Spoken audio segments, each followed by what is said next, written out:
சமூகம் நமக்கு என்ன கத்து கொடுத்துட்டு இருக்கு தெரியுமா? யாரையும் நம்பாத. அவனை பார்த்தா நல்லவன் மாதிரி இல்லடா.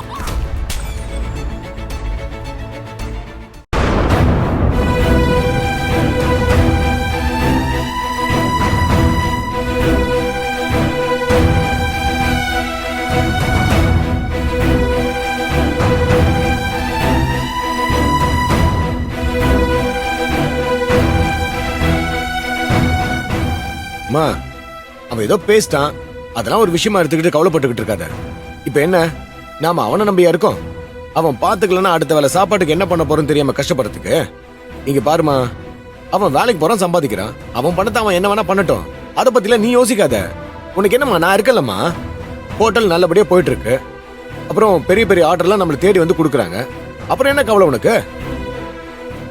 அவன் பணத்தை அவன் என்ன வேணா பண்ணட்டுமா, அதை பத்தில நீ யோசிச்சுட்டு இருக்காத. ஏதோ கணக்கு பாக்குறானா, 3000 கொடுத்துட்டு இத செலவுக்கு வச்சுக்கொண்டு போறான். அதுல எனக்கு எந்த பிரச்சனையும் கிடையாதுமா. சும்மா அதை நினைச்செல்லாம் ஃபீல் பண்ணிக்கிட்டு இருக்காத. அப்போ இத்தனை நாளா நீ அவனை நம்பிதான் இருந்த, என்ன நம்பல. நான் இந்த குடும்பத்தை பொறுப்பா பாத்துப்பேன்னு என் மேல உனக்கு நம்பிக்கை இல்ல, அப்படிதானே? அப்படியெல்லாம் எதுவும் இல்லடா. நீ பாத்துக்க மாட்டேன்னுலாம் நான் நினைக்கல. அப்புறம் என்னமா? அதுக்காக நீ ஒருத்த மட்டுமே எப்படிடா பாத்துக்க முடியும்?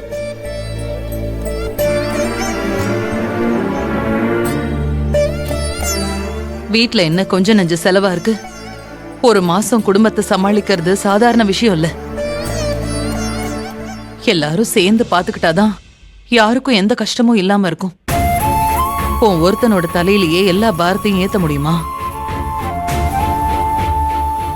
ஏதோ அன்பு வேலைக்கு போயிட்டான், அவன் சம்பாதிக்க ஆரம்பிச்சிட்டான்னா நீயும் அவனும் சேர்ந்து குடும்பத்தை பாத்துப்பீங்கன்னு நான் நினைச்சேன். ஆனா அவன் இப்படி பேசுவான்னு நான் கொஞ்சம் கூட எதிர்பார்க்கல. என்னமா திரும்ப அதையே பேசிக்கிட்டு இருக்க? ஏன் என்னால தனியெல்லாம் குடும்பத்தை பாத்துக்க முடியாதா? என் அம்மா தம்பி தங்கச்சிங்க என் பொண்டாட்டி பிள்ளைகளை பாத்துக்கிறதுல எனக்கு என்னமா பாரம் இருக்க போகுது?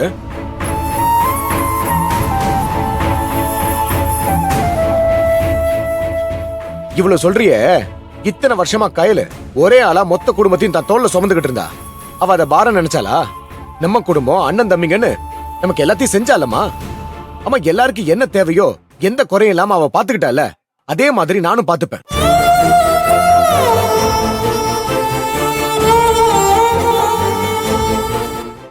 கையல் மாதிரி நம்ம குடும்பத்தை பொறுப்பா பாத்துக்க முடியுன்ற நம்பிக்கை எனக்கு இருக்குமா?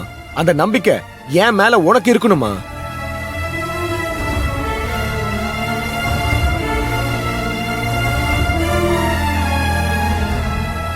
இத பாருங்க, நீங்க எதை பத்தியும் யோசிச்சு கவலைப்பட்டுக்கிட்டு இருக்காதீங்க, நான் பாத்துக்கிறேன்.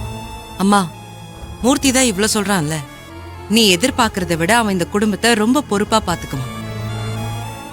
அதுவும் இல்லாம நானும் கொஞ்ச நாள்ல வேலைக்கு போக தான் போறேன். அப்புறம் நானும் கூட சேர்ந்து பாத்துக்கிறேன். என்னது, திரும்ப வேலைக்கு போறியா? என்ன பேசிக்கிட்டு இருக்க? நீ வேலைக்கெல்லாம் ஒண்ணும் போக வேணாம், அதுக்கு எந்த அவசியமும் கிடையாது. நீ முதல்ல நல்லா ரெஸ்ட் எடு. மாப்பிள்ள பிசினஸ் ஆரம்பிக்கிற வரைக்கும் அவருக்கு என்ன தேவையோ கூட மாட இருந்து பாத்துக்க. வீட்டு பிரச்சனையோ வீட்டு செலவு பத்தி நீ யோசிக்கவே கூடாது.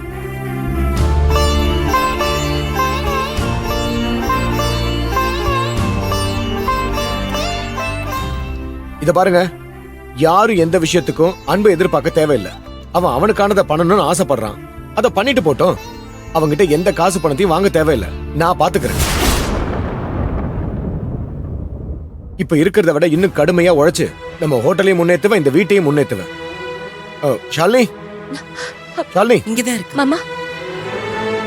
நான் இப்படிலாம் பேசுறேன் தப்பா நினைச்சுக்காதம்மா. அன்பு சில நேரத்துல புரிஞ்சுக்காம வார்த்தையை விட்டுறான், பாவம்.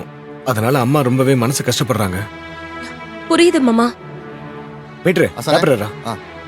என்னங்க ஆசானே பேப்பர்? இது இல்லடா, கீழே இருக்கிற நோட்ல இருந்து ஒரு பேப்பர். சொல்றது தெளிவா சொல்லு ஆசானே. நான் சொல்றத எழுது. சொல்லுங்க. வீட்டு வாடகை, மல்லிகை சாமான், கரண்ட் பில்லு எதையும் விடாம நோட் பண்ற. அனுவோட ஸ்கூல் ஃபீஸ், ஆனந்தியோட காலேஜ் ஃபீஸ். சரியா சார்.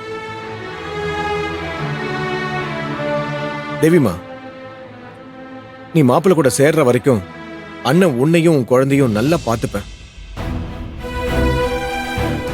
உன் கல்யாணத்துக்கு கூட நான் பெருசா எதுவும் செய்யல. உனக்கு என்ன வேணுமோ என்கிட்ட தயங்காம கேளு.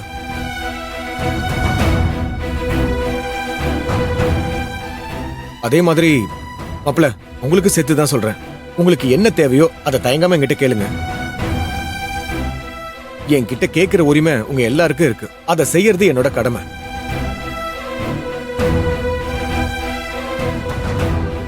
இதுக்கு மேல அன்புகிட்ட எதுவும் கேட்காதீங்க. நான் இருக்கிற வரைக்கும் யாரும் எதுக்கும் கவலைப்படாதீங்க. மூர்த்தி, நீ அப்படி கஷ்டப்படணும்னு எந்த அவசியமும் இல்ல. எல்லாருமே சேர்ந்து பாத்துக்கலாம். அன்பையும் அப்படியே விட்டுற சொல்லாத. அவனுக்கு புரிய வைக்கணும். என்ன கையல், அவன் புரிஞ்சுப்பான் புரிஞ்சுக்க மாட்டான் அத பத்தி நான் பேசல.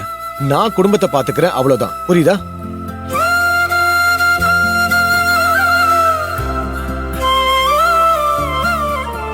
மா, நான் சொல்றது புரியுதா இல்லையாம்மா? உன் புள்ள மூர்த்தி தான் இனி குடும்பத்தை பாத்துப்பா. நீ கவலையை விடு, சரியா?